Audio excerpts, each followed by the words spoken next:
My name is Ankit Kulsresht. I am the Assistant Professor, Mechanical Engineering Department, Babu Banarasi Das university Lucknow. Friends, मैंने कल आप लोगों को कल की क्लास में एक्सियल लोड के चलते क्या स्ट्रेस का डिस्ट्रीब्यूशन होगा, जब बॉडी प्योर बेंडिंग जब किसी भी बॉडी पर लग रहा हो तो स्ट्रेस का डिस्ट्रीब्यूशन क्या होगा, और जब बॉडी पर असेंट्रिक एक्सियल लोड लग रहा हो तो कौन कौन से स्ट्रेस का डिस्ट्रीब्यूशन जो आया था वो कल मैंने आप लोगों को कल की क्लास में सारा डिस्कस किया हुआ था। आज की क्लास में हम शियर स्ट्रेस के चलते बॉडी पर क्या स्ट्रेस का डिस्ट्रीब्यूशन आने वाला है, शियर स्ट्रेस डिस्ट्रीब्यूशन के बारे में हम पढ़ रहे हैं। अभी मैं जो आप लोगों को एग्जाम्पल लिया हूँ, इसमें एक मेरा मेंबर है जिसको मैंने टिक किया है, ये मेरा बीम है। इस बीम को मैंने एंड पे मेरे बीम जो है फिक्स है और मैंने इस बीम पर कौन सा लोड लगाया हुआ है, ट्रांसफर शियर लोड लगाया हुआ है। ये लोड P जो है, ये लोड P लोड लग रहा है, ये इस बॉडी पर कौन सा लोड लगा रहा है, ट्रांसफर शियर लोड। ट्रांसफ़र क्यों है? क्योंकि ये जेड एक्सिस के अलोंग ना लग के ये जो है लोड बाई एक्सिस के अलोंग लगा हुआ है, इसलिए इसको ट्रांसफर शियर लोड कहेंगे। इस लोड के चलते बीम पर क्या क्या स्ट्रेस का डिस्ट्रीब्यूशन आने वाला है वो हम समझने की कोशिश करते हैं। यानी कि यदि मैं इस बॉडी का क्रॉस सेक्शन, मैं इस लोड को देखना चाहूँ कि लोड लगता कैसे है। ये बॉडी है, इसका हम जब साइड व्यू देखेंगे, यहाँ से साइड व्यू देखेंगे तो हमें इस बॉडी का क्रॉस सेक्शन दिखाई देगा इस तरीके से। ये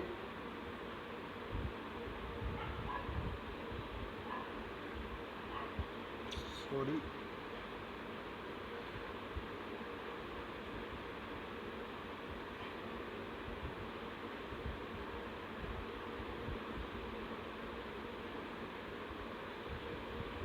ऐसे जो है ये इसकी बिल्कुल ये एक्स एक्सिस है और ये मेरी बाई एक्सिस है।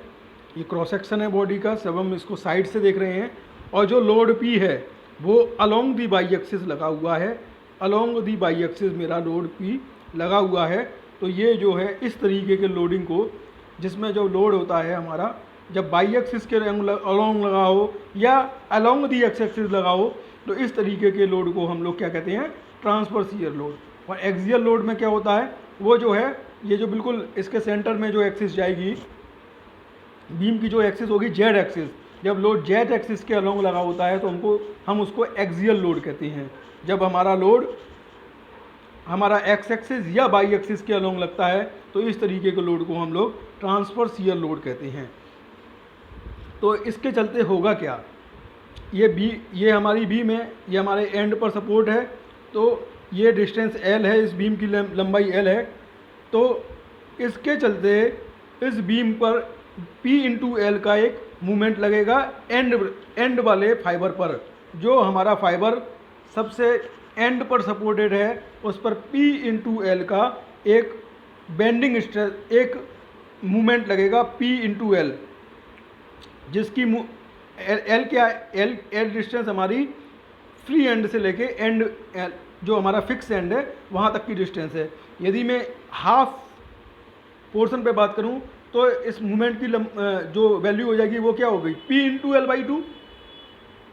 तो हाफ पर इसकी मूवमेंट की वैल्यू कम आई, यानी जैसे जैसे इस एंड के पास, जितना इस फ्री एंड के पास हमारा मूवमेंट की वैल्यू कम होगी, फ्री एंड से हम जैसे जैसे फिक्स एंड की तरफ जाते जाएंगे हमारी मूवमेंट की वैल्यू बढ़ती जाएगी। तो सबसे ज़्यादा मूवमेंट की वैल्यू हमारे फिक्स एंड पर होगी P इंटू L।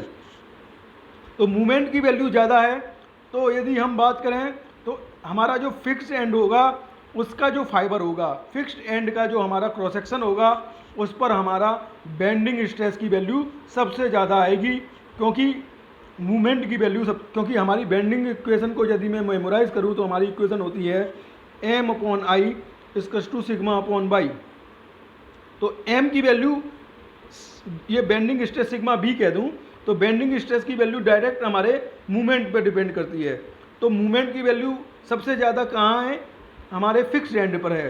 तो सबसे ज़्यादा बेंडिंग स्ट्रेस कहाँ जनरेट होगा, हमारे फिक्स्ड एंड पर जनरेट होगा।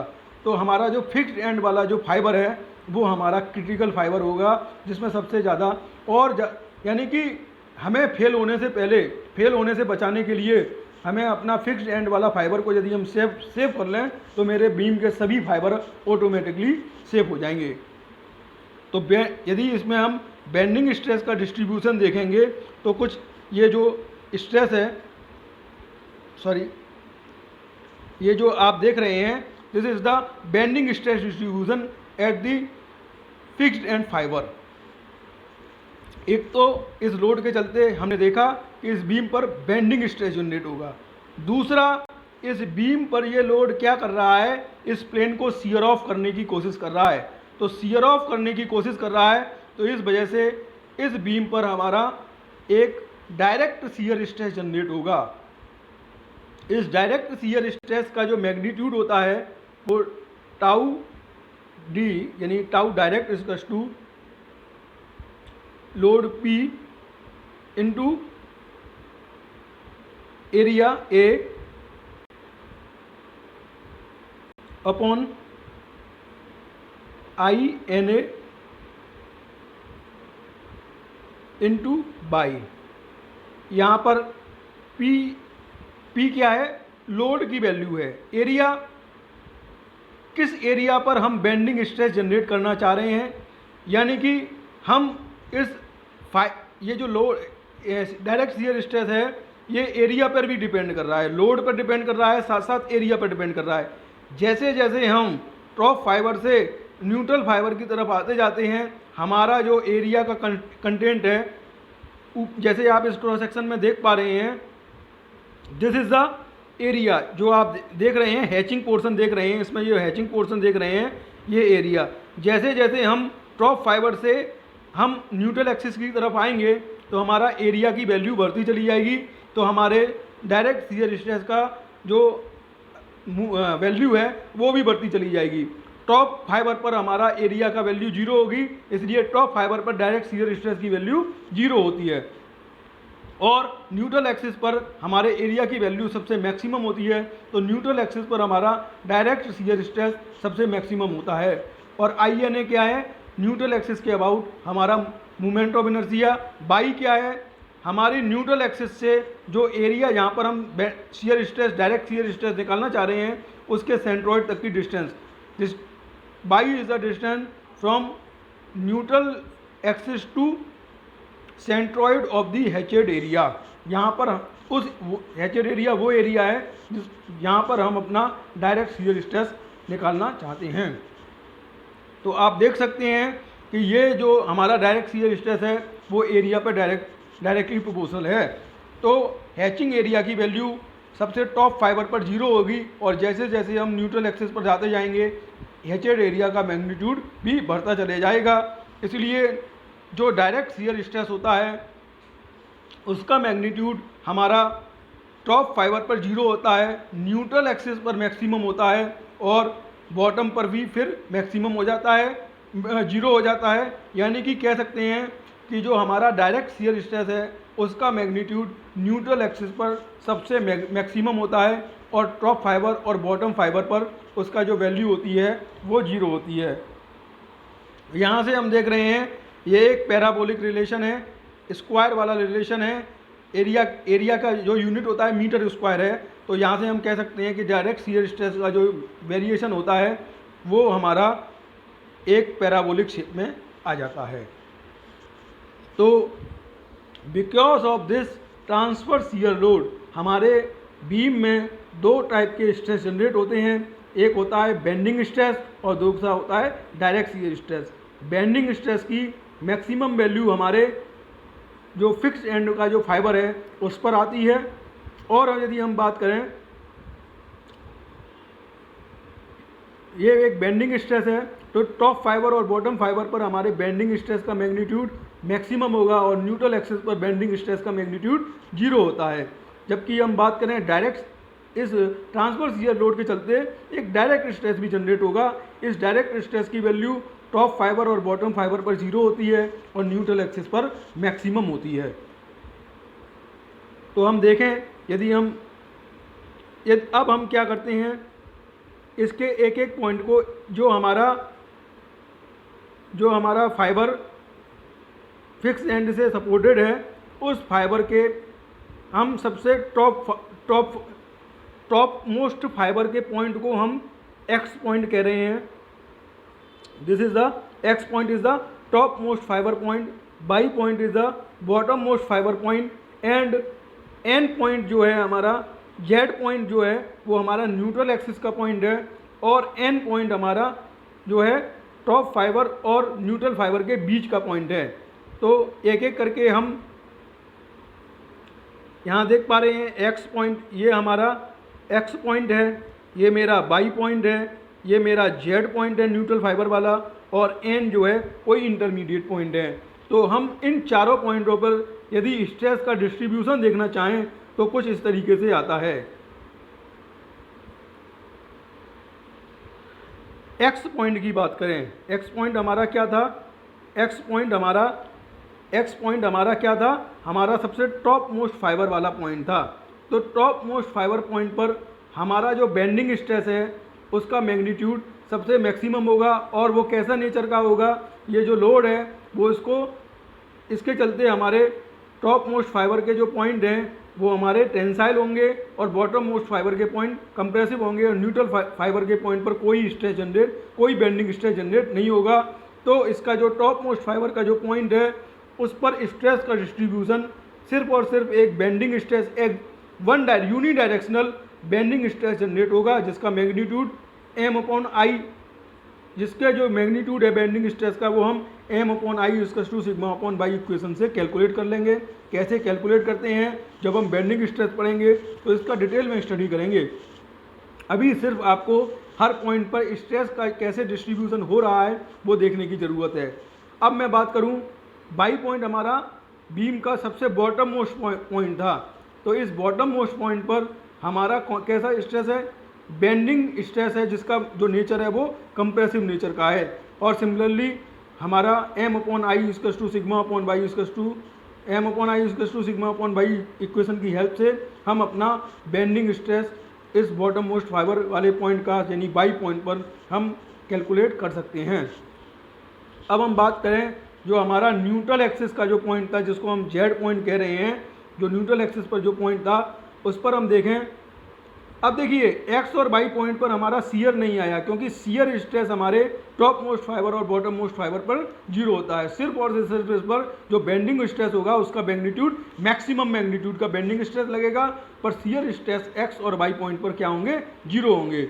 जब हम बात करें न्यूट्रल एक्सिस के वाले पॉइंट पर, तो न्यूट्रल एक्सिस पर हमारे बेंडिंग स्ट्रेस का जो मैग्नीट्यूड होता है वो 0 होता है, जबकि सीयर स्ट्रेस का जो मैग्नीट्यूड होता है वो मैक्सिमम होता है। जैसा कि आप इस फिगर में देख पा रहे हैं, तो हम यहाँ पर बड़े आराम से इस जेड पॉइंट पर सिर्फ और सिर्फ एक सीयर स्ट्रेस जनरेट होगा, जैसा कि आप इस फिगर में देख रहे हैं। This is the symbolic representation of point Z. Z point पर जो स्ट्रेस है वो सिर्फ और सिर्फ सीयर स्ट्रेस है, जिसको हमने जो है आराम से जो इक्वेशन जो फॉर्मूला बताया, tau shear stress = P × A/INA divided by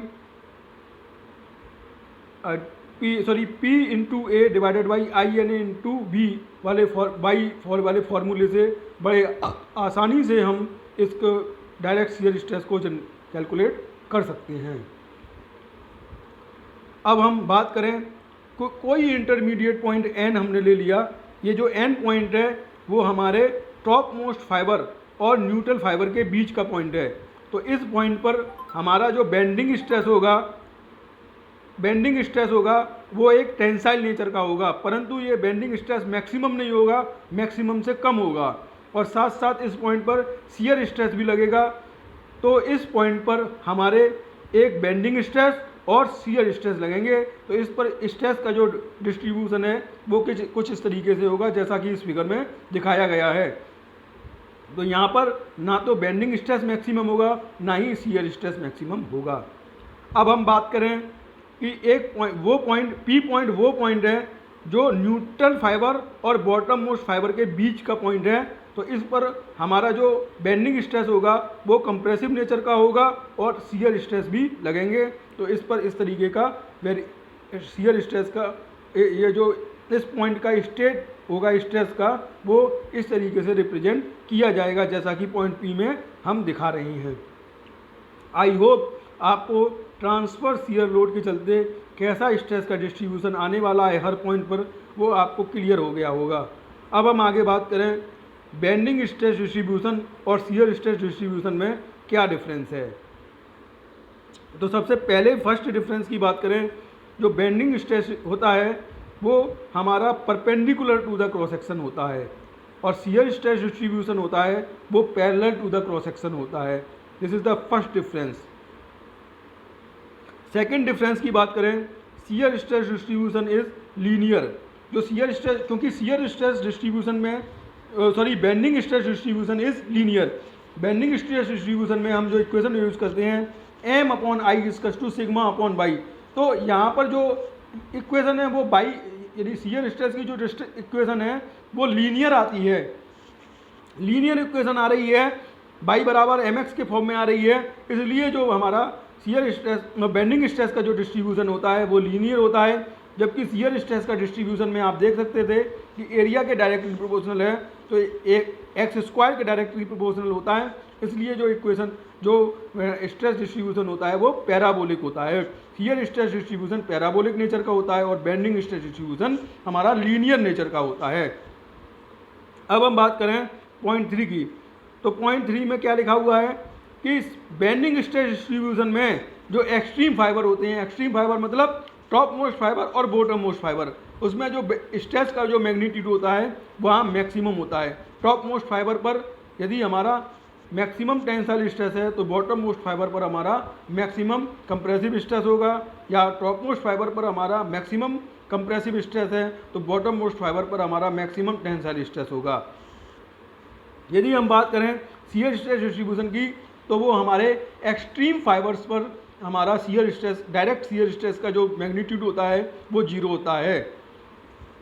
हम बात करें न्यूट्रल एक्सिस के पॉइंट की, तो बेंडिंग स्ट्रेस का डिस्ट्रीब्यूशन न्यूट्रल एक्सिस वाले पॉइंट पर 0 होता है, जबकि शियर स्ट्रेस का डिस्ट्रीब्यूशन न्यूट्रल एक्सिस वाले पॉइंट पर मैक्सिमम होता है। तो और यदि हम आगे बात करें इनके बीच का डिफरेंस की, तो ये 4 मोस्ट इंपॉर्टेंट पॉइंट हैं जो बेंडिंग स्ट्रेस डिस्ट्रीब्यूशन और शियर स्ट्रेस डिस्ट्रीब्यूशन में आपको डिफ्रेंशिएट करते हैं। तो आई होप आपको बेंडिंग स्ट्रेस डिस्ट्रीब्यूशन और डायरेक्ट शियर स्ट्रेस डिस्ट्रीब्यूशन की वाली बात समझ में आ गई होगी। तो यहाँ पर जब किसी भी बीम के मेंबर पर हमारा एक ट्रांसफर शियर लोड लगता है तो इसमें 2 टाइप के स्ट्रेस जनरेट होते हैं, बेंडिंग स्ट्रेस और शियर स्ट्रेस। क्योंकि दोनों स्ट्रेस का नेचर अलग अलग है तो हमने इसके हर पॉइंट पर स्ट्रेस के वेरिएशन को भी देखा। अब हम आगे चलते हैं, आगे मूव करते हैं। Torsional shear stress distribution. एक बीम है, एक हमारा शाफ्ट है, इस शाफ्ट में हमारा एक ट्विस्टिंग मूवमेंट टी लगा हुआ है। तो इसमें हम शियर स्ट्रेस के डिस्ट्रीब्यूशन को कैसे निकाल सकते हैं। हमारे लिए जो इक्वेशन है आती है torsional equation, T/J equals to tau upon r, where tau equals to torsional, tau T कहते हैं हमको torsional shear stress. T is the torsion, force into perpendicular distance torsion. J क्या है हमारा polar movement of inertia, tau क्या है हमारा torsional shear stress, R क्या है हमारे न्यूट्रल एक्सिस से हमारा जिस पॉइंट पर हमारा शियर स्ट्रेस कैलकुलेट करना है वहाँ तक की डिस्टेंस।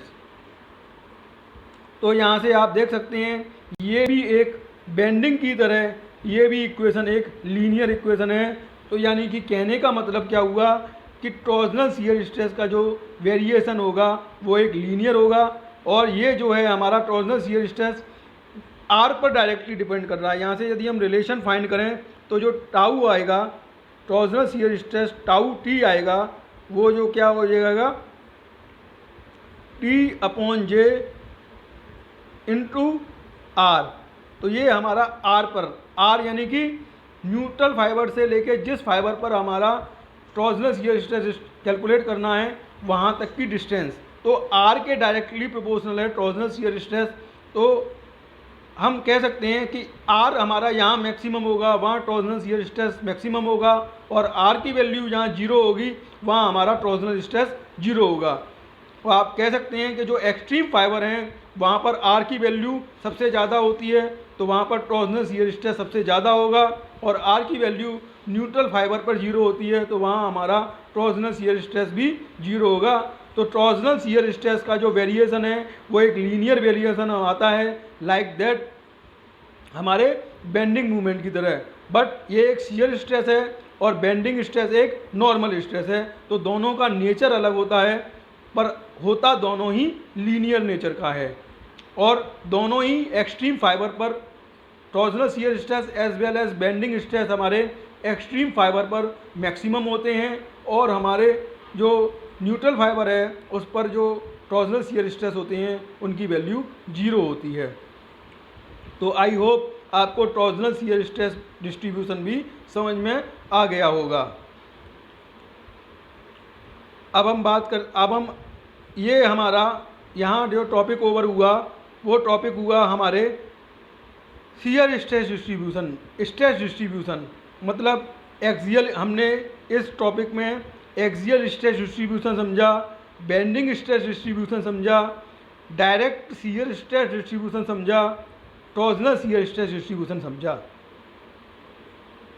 अब हम एक एग्जाम्पल लेते हैं। मान लीजिए किसी भी बीम पर हमारा bending stress as well as torsional shear stress लगा हुआ है, तो वहाँ पर स्ट्रेट ऑफ स्ट्रेस हर पॉइंट पर कैसे आएगी उसके बारे में हम बात करते हैं। मान लीजिए मैं अभी एक प्लेन पेपर लेता हूँ, ये देखिए, मान लीजिए मेरी एक बीम है,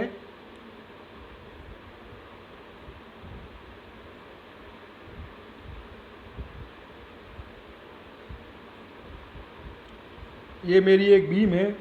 इस बीम पर हमारा जो है, मान लीजिए मूवमेंट एम लग रहा है, बेंडिंग मूवमेंट है, बेंडिंग मूवमेंट एम लग रहा है, और इस बीम पर हमारा टॉर्जनल शियर स्ट्रेस एक टॉर्सन टाउ टी लग रहा है, यानी कि ट्विस्टिंग हो रही है इसकी टी से। इस तरीके के मान लीजिए हमारे एक बीम पर बेंडिंग मूवमेंट और ट्विस्टिंग मूवमेंट दोनों इस बीम पर लग रहे हैं। तो हम जानते हैं कि जो हमारा बेंडिंग स्ट्रेस है उसका डिस्ट्रीब्यूशन भी लीनियर होता है, और शियर स्ट्रेस का और टॉर्जनल शियर स्ट्रेस का डिस्ट्रीब्यूशन भी लीनियर होता है। तो हम एक क्रॉस सेक्शन ले लें। इस क्रॉस सेक्शन का सबसे टॉप मोस्ट पॉइंट, ये टॉप मोस्ट पॉइंट है जिसको मैं एक्स कह दूं, और इस बीम के सबसे बॉटम मोस्ट पॉइंट को मैं वाई कह दूं, और न्यूट्रल पॉइंट जो है उसको मैं जेड कह दूं। तो इन एक्स वाई जेड पर क्या स्टेट ऑफ स्ट्रेस आएगी, इसको यदि मैं ड्रॉ करना चाहूं तो देखिए, जो हमारा एक्स पॉइंट आएगा, तो ये जो बेंडिंग स्ट्रेस है, ये बेंडिंग स्ट्रेस में टॉप मोस्ट फाइबर क्या होंगे, टेंसाइल नेचर के होंगे। तो बेंडिंग स्ट्रेस क्या होगा, एक्स पर हमारा maximum bending stress, maximum tensile bending stress लग रहा होगा।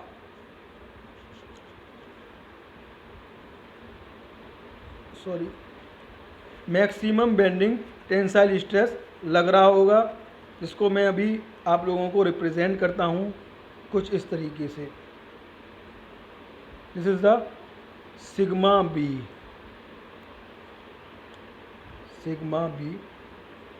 और साथ साथ हमने देखा कि टॉर्जनल शियर स्ट्रेस भी टॉप मोस्ट एक्सट्रीम फाइबर पर मैक्सिमम होते हैं। तो इन एक्सट्रीम फाइबर पर हमारा टॉर्जनल शियर स्ट्रेस भी एक शियर स्ट्रेस है, तो उसके कॉम्प्लीमेंट कुछ इस तरीके से जनरेट हो जाएंगे।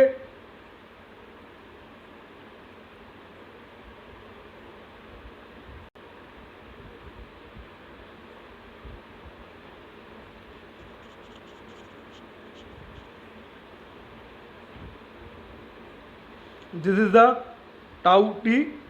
एक तो ये हमारी एक्स पॉइंट की स्टेट ऑफ स्ट्रेस होगी, जबकि डायरेक्ट स्ट्रेस के केस में एक्सट्रीम फाइबर पर जो हमारे शियर स्ट्रेस होता है एक्सट्रीम फाइबर पर वो 0 होता है, जबकि टॉर्जनल शियर स्ट्रेस के केस में एक्सट्रीम फाइबर पर जो हमारा शियर स्ट्रेस होता है वो मैक्सिमम होता है।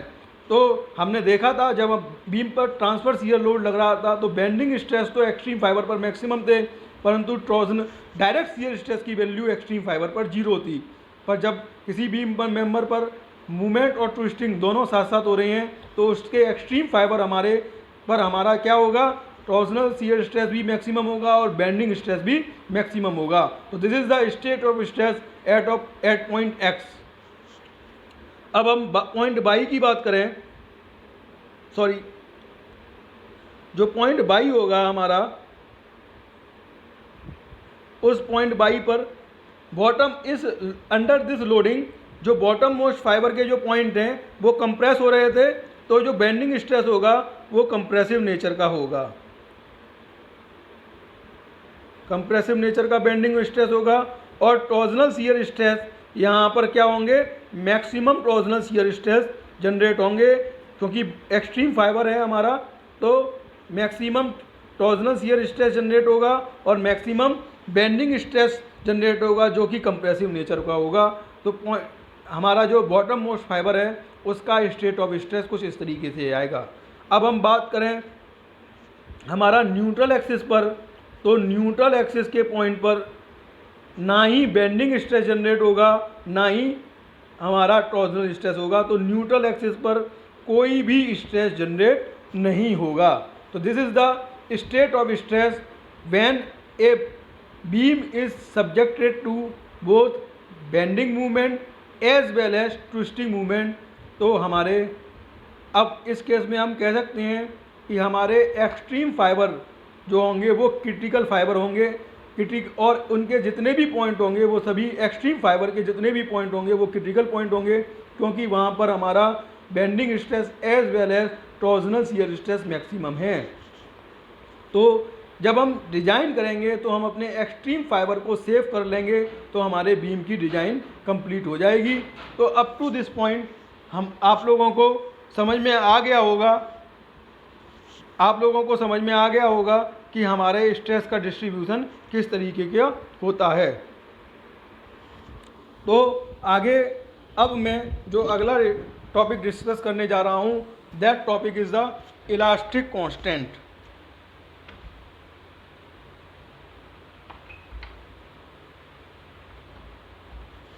मेरा जो अगला टॉपिक है वो है इलास्टिक कांस्टेंट्स।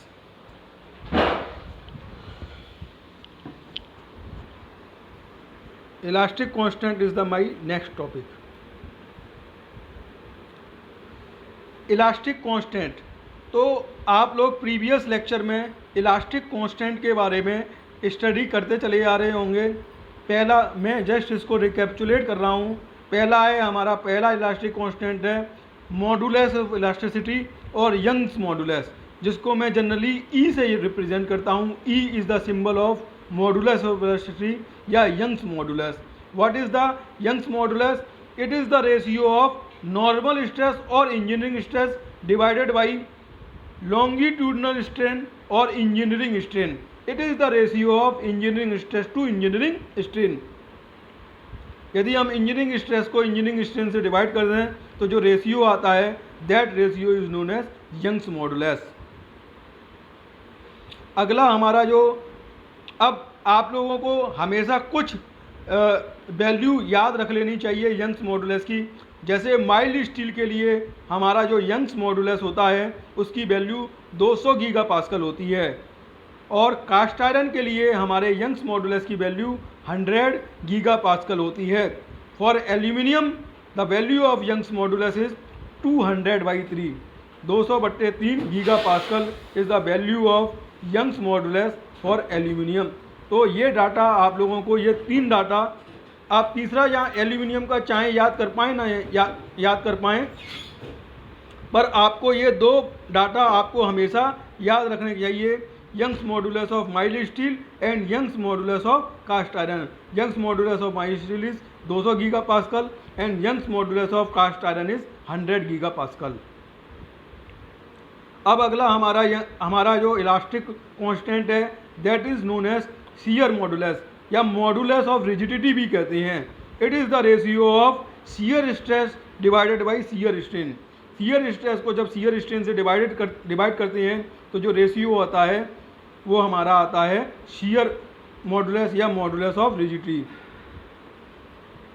तो आप आई होप जब बॉडी पर शियर स्ट्रेस जनरेट हो रहा है तो जिस मॉडुलस की बात होगी that modulus is known as shear modulus और modulus of rigidity. Next elastic constant is bulk modulus. Bulk modulus is the ratio of volumetric stress divided by volumetric strain. ये एक बॉडी हमारी दिखाई गई है जिस पर 3 डायमेंशनल स्ट्रेस लग रहा है, एक्स एक्सिस में भी स्ट्रेस लग रहा है, बाई डायरेक्शन में भी एक शियर स्ट्रेस लग रहा है और जेड डायरेक्शन में भी हमारा एक शियर स्ट्रेस जनरेट हो रहा है। लोड के चलते तीनों एक्स डायरेक्शन में भी लोड लग रहा है, बाई डायरेक्शन में भी लोड लग रहा है और जेड डायरेक्शन में भी लोड लग रहा है। इसके चलते तीनों डायरेक्शनों में हमारी बॉडी का क्या होगा, एक्सपेंशन हो जाएगा। तो इसके चलते जो हमारा जनरेट होगा that modulus is known as bulk modulus. It is the ratio of shear stress, it is the ratio of volumetric stress divided by volumetric strain. Bulk modulus is the ratio of volumetric stress divided by volumetric strain.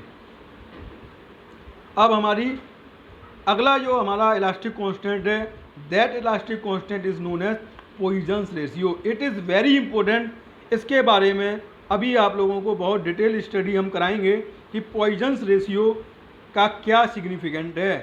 Poisons ratio को mu से represent करते हैं। It is the ratio of longitudinal strain divided by lateral strain. अब longitudinal strain क्या है और lateral strain क्या है इसको हम थोड़ा सा समझ लेते हैं। पॉइजन रेशियो के बारे में हमेशा याद रखिए, ऊपर क्या है हमारा लॉन्गिट्यूडिनल स्ट्रेन, न्यूमिनेटर में मेरा क्या रहेगा longitudinal strain divided by lateral strain और डिनोमिनेटर में हमारा क्या आएगी लेटरल स्ट्रेन आएगी। अब बात आती है ये लॉन्गिट्यूडिनल स्ट्रेन क्या है और लेटरल स्ट्रेन क्या है, इसके बारे में मैं आप लोगों को डिटेल में बताता हूँ। मान लीजिए कोई मेरा मेंबर है, दिस इज माय मेंबर, जिस पर मैं एक एक्सियल पुल लोड P लगा रहा हूँ। तो इस लोड के चलते क्या होगा, ये जो मेरा मेंबर है वो एक्स डायरेक्शन में, तो एक्स डायरेक्शन में तो ये मेंबर हमारा स्ट्रेन हो जाएगा। इसकी लेंथ क्या होगी, लेंथ इस मेंबर की यदि लेंथ ओरिजिनल लेंथ L है तो फाइनल लेंथ L से बड़ी हो जाएगी, यानी कि एक्स डायरेक्शन में तो ये मेंबर एक्सपेंड कर जाएगा, जबकि अदर 2 डायरेक्शन में यदि मैं इस डायरेक्शन को एक्स डायरेक्शन कह रहा हूँ तो बाई और जेड डायरेक्शन में इस मेंबर की जो डायमेंशन है वो डिक्रीज हो जाएंगे। तो कहने का मतलब क्या हुआ, लोड P के चलते एक्स डायरेक्शन में तो डायमेंशन हमारी बढ़ गई, लेंथ तो हमारी बढ़ गई, परंतु विड्थ और डेप्थ दोनों हमारी क्या हो जाएंगी, घट जाएंगी। अब इससे हम एक कंक्लूजन लगा सकते हैं, तो change in length upon original length का जो रेशियो होगा, तो लेंथ की जो डायरेक्शन है वो हमारे लोड के अलोंग है, तो इसको इस स्ट्रेन को change in length upon original length, क्योंकि हमारा जो लोड लग रहा था वो लेंथ के अपॉन लग रहा था, तो इस समय change in length upon original length जो मेरा स्ट्रेन निकल के आएगा that strain is known as longitudinal strain. जबकि अब हमारा क्या हुआ, विड्थ और डेप्थ ये दोनों डायमेंशन क्या हो गई हमारी, डिक्रीज कर गई। तो change in width upon original width, load तो विड्थ के डायरेक्शन में लगा नहीं, परंतु स्ट्रेन तो हमारा विड्थ के डायरेक्शन में भी आया। तो change in width upon original width जो नेगेटिव वैल्यू आएगी ऑफकोर्स, क्योंकि विड्थ हमारी घट गई है, तो चेंज इन विड्थ हमारा नेगेटिव आएगा। तो change in width upon original width या फिर change in depth upon original depth जो हमारी ये जो स्ट्रेन आएंगी इन स्ट्रेन को हम लोग क्या कहेंगे, लेटरल स्ट्रेन, क्योंकि इन डायरेक्शन में, इस डायरेक्शन में ना तो ब्रेड्थ के अलोंग ना ही हमारा डेप्थ के अलोंग कोई हमारा लोड नहीं लगा, परंतु फिर भी उस डायरेक्शन में जो स्ट्रेन जनरेट हो गई, उन स्ट्रेन को हम लोग क्या कहेंगे, लेटरल स्ट्रेन कहेंगे। तो कहने का मतलब क्या हुआ, लोड के डायरेक्शन में जो हमारा स्ट्रेन जनरेट होता है उस स्ट्रेन को हम लॉन्गिट्यूडिनल स्ट्रेन कहते हैं, और लोड के अपोजिट डायरेक्शन में जहाँ हमारा लोड नहीं लग रहा है फिर भी वहाँ उन डायरेक्शनों में जो चेंज आ रहा है उसके चलते जो स्ट्रेन जनरेट हो रहा है, उन स्ट्रेन को हम लोग लेटरल स्ट्रेन कहते हैं। तो हम ये जो पॉइजन रेशियो है वो हमको एक फैसिलिटी देता है, क्योंकि यदि हमको लॉन्गिट्यूडनल स्ट्रेन मालूम हो तो हम लेटरल स्ट्रेन को कैलकुलेट करना चाहते हैं, तो जस्ट हमारा जो लेटरल स्ट्रेन होता है that is the longitudinal strain divided by mu, या फिर हम कह सकते हैं लेटरल स्ट्रेन का जो lateral strain is the mu times of longitudinal strain. जो म्यू, यहाँ थोड़ा फॉर्मूला कुछ गलत लिख दिया है हमने, जो हमारा पॉइजन रेशियो म्यू होता है it is the ratio of, ऊपर न्यूमिनेटर में रहेगा लेटरल स्ट्रेन और डिनोमिनेटर में होगा हमारा longitudinal strain. Sorry, the Poisson ratio is the ratio of lateral strain divided by longitudinal strain. तो आपको लेटरल स्ट्रेन यदि निकालना हो तो हम जस्ट लॉन्गिट्यूडनल स्ट्रेन हमको पता हो तो उसमें हम पॉइजन रेशियो से मल्टीप्लाई कर दें तो हमारा लेटरल स्ट्रेन का जो मैग्नीट्यूड है वो हम कैलकुलेट कर सकते हैं। पॉइजन रेशियो हमको लेटरल स्ट्रेन कैलकुलेट करने की एक फैसिलिटी प्रोवाइड करता है। मैथमेटिकल इसका सिग्निफिकेंट यही है लेटरल स्ट्रेन का, पॉइजन रेशियो का, कि हम लेटरल स्ट्रेन को भी यदि हमको लॉन्गिट्यूडनल स्ट्रेन पता हो तो हम उसमें पॉइजन रेशियो का मल्टीप्लाई कर दें तो हमको लेटरल स्ट्रेन भी कैलकुलेट हमारा आसानी से हो जाएगा। आई होप आपको पॉइजन रेशियो भी अच्छे से समझ में आया होगा।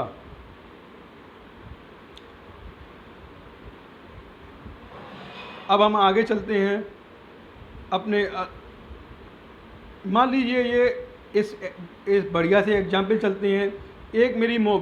एक बॉडी है, 3 डायमेंशनल बॉडी है जिस पर हमारा fx, fy और fz या px, py, pz हमारे तीनों डायरेक्शनों में लोड लगे हुए हैं। तो px लोड के चलते क्या होगा, हमारी लेंथ में इंक्रीज होगा। तो px जो हमारा px लोड के चलते जो हमारा सिग्मा x आएगा उसकी जो वैल्यू होगी that is the px divided by किस एरिया के परपेंडिकुलर है, ब्रिथ इनटू थिकनेस के। इस एरिया के ये लोड px परपेंडिकुलर है, तो perpendicular this is the normal stress, तो इसका मैग्नीट्यूड कैसे कैलकुलेट करेंगे, sigma x equals to px divided by breadth into thickness. अब हम बात करें पी बाई के चलते हमारा जो नॉर्मल स्ट्रेन सिग्मा बाई आएगा, sigma y equals to P by इसका डिवाइडेड बाई ये किस एरिया के परपेंडिकुलर, ये जो लोड पी बाई है वो हमारा लेंथ इनटू ब्रिथ वाले एरिया के परपेंडिकुलर है, तो यहाँ sigma y equals to P y divided by length into breadth आ जाएगा। अब हम बात करें जेड डायरेक्शन में जो हमारा स्ट्रेस लगेगा, सिग्मा जेड की जो वैल्यू होगी similarly P y divided by जो एरिया है हमारा वो लेंथ इनटू थिकनेस हो जाएगा। तो हम लोड के चलते तीनों परपेंडिकुलर डायरेक्शनों में हम क्या कैलकुलेट कर सकते हैं, अपने नॉर्मल स्ट्रेस को कैलकुलेट कर सकते हैं, sigma x, sigma y, sigma z को कैलकुलेट कर सकते हैं। जब हमारे स्ट्रेस जनरेट कैलकुलेट हो जाएंगे तो हम इसकी हेल्प से वॉल्यूमेट्रिक स्ट्रेन को कैलकुलेट कैसे करेंगे, तो sigma x epsilon x equals to जो हमारा एप्सिलॉन एक्स होगा, इसको हम देखें एप्सिलॉन एक्स की भी जो वैल्यू होगी उसको कैलकुलेट कैसे करेंगे, इस एप्सिलॉन एक्स को कैलकुलेट कैसे करेंगे कि सिग्मा एक्स के चलते जो हमारा स्ट्रेन था यानी कि लेंथ में जो चेंज हो रहा था वो तो क्या होगा, सिग्मा एक्स, हम जानते हैं यंग्स मॉडुलस क्या कहता है, stress is directly proportional to strain. तो स्ट्रेन को कैलकुलेट करने के लिए क्या करेंगे, स्ट्रेस बाई यंग्स मॉडुलस। तो हमारा एक्स डायरेक्शन में जो स्ट्रेन आएगा उसका वैल्यू हम क्या कहेंगे, पहले हमारा sigma x by E, this is the longitudinal strain. P x load के चलते जो हमारा स्ट्रेन आएगा that is the sigma x upon E. अब पी वाई लोड लगा हुआ है, पी वाई लोड के चलते एक्स डायरेक्शन में जो चेंज आ रहा है वो हमारा लेटरल स्ट्रेन है। तो हम जो लॉन्गिट्यूड और इसका वैल्यू ऑफ कोर्स हमारा पी बाई लोड के चलते एक्स डायरेक्शन में जो एक्स डायरेक्शन में हमारा जो लेंथ है वो कम होगी, इसलिए माइनस साइन आएगा माइनस। और ये एक लॉन्गिट्यूडनल स्ट्रेन है, सिग्मा बाई अपॉन ई लेटरल स्ट्रेन होगी, लॉन्गिट्यूडनल स्ट्रेन होगी बाई डायरेक्शन में, और हम एक्स डायरेक्शन में स्ट्रेन निकालना चाहते हैं जो कि हमारी एक लेटरल स्ट्रेन है। हम क्या करेंगे, सिंपली म्यू, हमने अभी फॉर्मूला पढ़ा था कि जो हमारा पॉइजन रेशियो म्यू होता है that is the lateral strain divided by longitudinal strain. तो लेटरल स्ट्रेन को निकालना हो तो म्यू टाइम्स लॉन्गिट्यूडनल स्ट्रेन कर देते हैं, तो हमारा एक्स डायरेक्शन में जो लॉन्गिट्यूडनल लेटरल स्ट्रेन आ जाएगा because of P by load के चलते वो क्या आ जाएगा, mu time sigma y upon ई। सिमिलरली जेड लोड के चलते एक्स डायरेक्शन में जो हमारा स्ट्रेन होगा वो भी एक लेटरल स्ट्रेन होगा जिसका मैग्नीट्यूड क्या होगा माइनस के, और ऑफ कोर्स इस पी बाई लोड के चलते जो लेंथ में हमारा डिक्रीमेंट आएगा तो माइनस साइन आएगा माइनस के mu sigma Z by E, this is the sigma x value. Similarly sigma by की वैल्यू निकालनी हो तो P by direction, P by load जो है यानी कि विड्थ हमारा है वो हमारी क्या है, लॉन्गिट्यूडनल डायरेक्शन है, तो sigma y upon E is the longitudinal strain minus के। अब एक्स डायरेक्शन में जो लोड लगा हुआ है उसके वजह से जो विड्थ है उसमें क्या आएगी, कमी आएगी, तो वो एक लेटरल स्ट्रेन हो जाएगा। तो हम क्या करेंगे, mu times sigma x upon E, similarly mu times sigma Z upon E, this is the sigma by epsilon by sorry, यानी कि स्ट्रेन इन बाई डायरेक्शन। और similarly strain in z direction हमारा सिग्मा जेड अपॉन ई, क्योंकि Z जो P Z load है वो जो direction है वो हमारी लॉन्गिट्यूडनल डायरेक्शन है, तो sigma Z upon E minus के एक्स और बाई डायरेक्शन जेड के लिए क्या हो जाएंगी, लेटरल डायरेक्शन हो जाएंगी। तो इसको लेटरल स्ट्रेन को हम म्यू से मल्टीप्लाई करके कैलकुलेट कर सकते हैं, तो mu sigma x upon E minus के mu time sigma y upon E, तो this is the strain in z direction. अब हमको वॉल्यूमेट्रिक स्ट्रेन निकालना है, तो epsilon v is equals to volumetric strain is equals to sigma epsilon x plus epsilon y plus epsilon z, तीनों strain को हम sum up करके जो निकालेंगे that is the volumetric strain under triaxial loading. अब बात करें हम in case of by axial loading. अब हमारे मेंबर पर सिर्फ दो लोड लग रहे हैं, पी एक्स और पी वाई लोड लग रहा है, पी जेड लोड हमारा क्या है, जीरो है। पी जेड लोड बेशक जीरो है पर स्ट्रेन तीनों डायरेक्शन में होगी, तो एप्सिलॉन एक्स की वैल्यू क्या होगी under biaxial load, epsilon x इजकस टू एक्स डायरेक्शन में लोड लगा हुआ है उसके चलते लॉन्गिट्यूडनल स्ट्रेन जनरेट होगी that is the sigma x upon E, minus के बाई डायरेक्शन में जो लोड है वो क्या होगा, उसके लिए एक्स डायरेक्शन लेटरल डायरेक्शन होगी तो इसका जो मैग्नीट्यूड होगा माइनस के सिग्मा जेड अपॉन ई। और जेड डायरेक्शन में कोई भी लोड नहीं लगा हुआ है तो उसके चलते कोई भी स्ट्रेन जनरेट नहीं होगी, तो उसको जीरो कर देंगे, सिग्मा जेड को जीरो कर देंगे। इक्वेशन 1 में सिग्मा जेड जीरो रख दें तो हमारा एक्स डायरेक्शन में स्ट्रेन आ जाएगी। सिमिलरली एप्सिलॉन बाई की वैल्यू हमारी आ जाएगी, और सिग्मा बाई, तो बाई डायरेक्शन में जो लोड लग रहा है वो क्या हो जाएगा, लॉन्गिट्यूडनल डायरेक्शन होगी, तो इसका जो मैग्नीट्यूड होगा sigma y upon E minus के एक्स डायरेक्शन में जो लोड लग रहा है उसके चलते हमारी जो स्ट्रेन होगी वो लेटरल स्ट्रेन होगी, तो उसका जो मैग्नीट्यूड होगा mu times sigma x upon E. जबकि जेड डायरेक्शन में कोई भी लोड नहीं लग रहा है परंतु एक्स डायरेक्शन और बाई डायरेक्शन के चलते जेड डायरेक्शन में क्या होगा, हमारा स्ट्रेन जनरेट होगा। आप दोनों डायरेक्शन के खींचें तो तीसरी डायरेक्शन में ऑफकोर्स हमारे दो डायरेक्शन में पुल लोड लगा हुआ है, तो तीसरा डायरेक्शन हमारा उसका जो डायरेक्शन है यदि हम उसको थिकनेस माने तो थिकनेस हमारी डिक्रीज हो जाएगी। तो कितना स्ट्रेन आया sigma Z that is the दोनों ही एक्स और बाई डायरेक्शन जेड के लिए क्या है, लेटरल डायरेक्शन है, तो उसका जो मैग्नीट्यूड होगा वो, और उसमें ऑफ कोर्स दोनों पुल लोड हैं तो इसकी चलते जेड डायरेक्शन में डिक्रीमेंट ही होगा, तो माइनस साइन आएगा, माइनस के mu sigma x upon E minus के mu sigma y upon E, that is the strain under by axial loading. यदि यूनी एक्सियल लोड लगा हुआ है वो मेंबर पर, तो उसके चलते स्ट्रेन तो तीनों डायरेक्शन में आएगी, और क्या मैग्नीट्यूड होंगे स्ट्रेन के वो हम देख सकते हैं। सिग्मा एप्सिलॉन एक्स तो होगा सिग्मा एक्स अपॉन ई, क्योंकि एक्स डायरेक्शन में जो लोड लग रहा है वो एक लॉन्गिट्यूडनल डायरेक्शन है, तो दैट इज, तो उसका जो मैग्नीट्यूड होगा सिग्मा एक्स अपॉन ई। पर बाई डायरेक्शन में, यानी कि यदि हम विड्थ को बाई डायरेक्शन माने तो उसमें तो कमी आनी है, तो वो एक लेटरल डायरेक्शन है, तो उसका जो मैग्नीट्यूड होगा माइनस के म्यू सिग्मा एक्स अपॉन ई। सिमिलरली जेड डायरेक्शन यदि हम थिकनेस माना तो थिकनेस में भी कमी आनी है, उसका मैग्नीट्यूड होगा epsilon mu F sigma x upon E. तो that is the value of strain in under triaxial loading, under biaxial loading, under uniaxial loading. तो कहने का मतलब क्या हुआ, यदि एक डायरेक्शन या दो डायरेक्शन या तीनों डायरेक्शनों में बेशक लोड लग रहा है, परंतु स्ट्रेस तो एक ही डायरेक्शन में जनरेट होगी, परंतु स्ट्रेन तीनों ही डायरेक्शनों में जनरेट होती है हर केस में।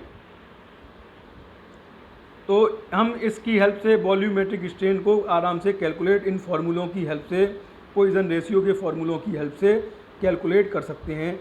एक और बात रह गई, हम यंग्स मोड, ये हमारे इलास्टिक कांस्टेंट थे उनमें रिलेशन, तो पहला रिलेशन हम कहते हैं यंग्स मॉडुलस और मॉडुलस ऑफ रिजिडिटी में रिलेशन, यानी कि ई और जी में रिलेशन। तो इसके लिए आप लोग हमेशा याद रखिए ई इक्वल्स टू 2g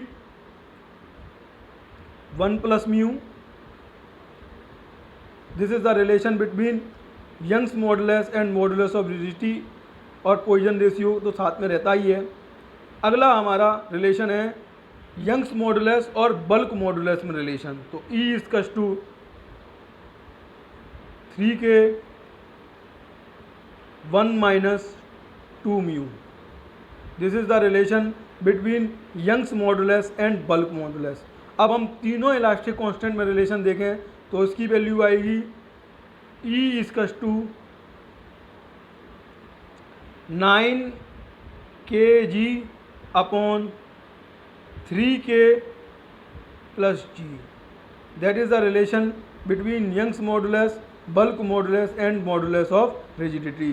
तो इन तीनों रिलेशन को भी आप मेमोराइज करिए, इसकी हेल्प से आप लोगों को अच्छे से तीनों इलास्टिक कांस्टेंट्स समझ में आ गए होंगे। चारों इलास्टिक कांस्टेंट, चार कौन से इलास्टिक कांस्टेंट हैं, यंग्स मॉडुलस ई, बल्क मॉडुलस के, मॉडुलस ऑफ रिजिडिटी या शियर मॉडुलस जी, और पॉइजन रेशियो म्यू। तो इनके बीच के रिलेशंस को भी आपने आराम से इसको मेमोराइज करके हम लोग समझ सकते हैं। तो आज की क्लास में हमारा जो यूनिट नंबर 1 का बेसिक कॉन्सेप्ट था, बेसिक कॉन्सेप्ट के बारे में, हमारे स्ट्रेंथ ऑफ मटेरियल का जो बेसिक कॉन्सेप्ट था, जो टॉपिक नंबर 1 था, वो ओवर हो चुका है। अब मैं अगले लेक्चर से अपना यूनिट 1 मॉड्यूल 1 का टॉपिक नंबर 2 स्टार्ट करूँगा, जिसका नाम है प्रिंसिपल स्ट्रेसेस। प्रिंसिपल स्ट्रेस के बारे में आप लोगों को डिटेल चर्चा करेंगे। फिर टॉपिक नंबर 3 पढ़ाएंगे, जिसमें हम लोग थ्योरीज ऑफ फेलियर के बारे में डिस्कशन करेंगे। इन 3 टॉपिकों के साथ हमारा मॉड्यूल नंबर 1 कंप्लीट हो जाएगा। तो मैं आज की डेट में, आज के क्लास में मैंने टॉपिक नंबर 1, जिसको मैं basic concepts of strength of material कह सकता हूँ, मैंने ओवर कर दिया है। Okay friends, good night, bye.